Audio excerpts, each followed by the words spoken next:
নীলাকে চাপ সৃষ্টি করবা, সে যাতে বিয়েতে রাজি হয়। প্রত্যেকটা বাবাই তার মেয়েকে নিয়ে স্বপ্ন দেখে, তার মেয়ে ভালো একটা পরিবারে বিয়ে হবে, ভালো একটা ছেলের সাথে বিয়ে হবে।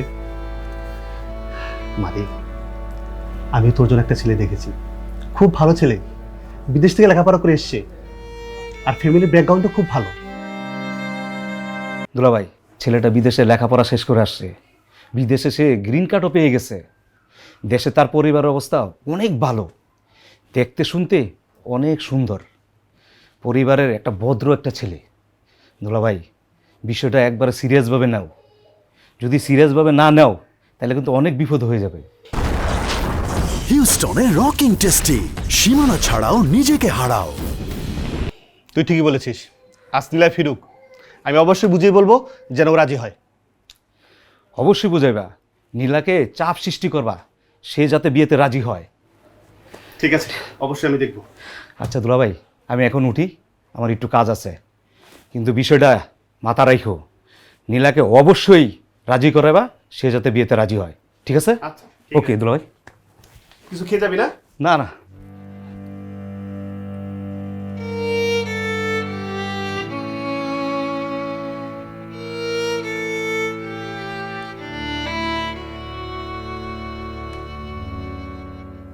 বাবা, এত রাত হয়ে গেছে, ঘুমাওনি কেন?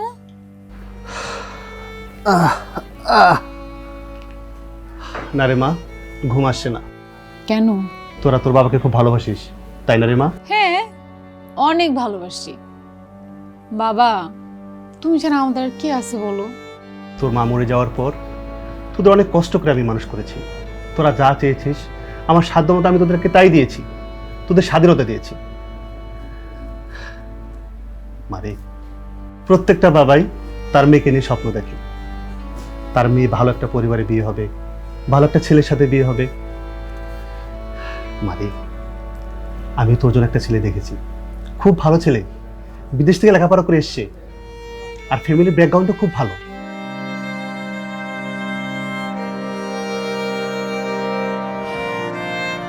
বাবা, এগুলো কি বলতেছে এখন? এখন এই সময়? বাবা, আমি এখন তো বিয়ে করতে চাই না।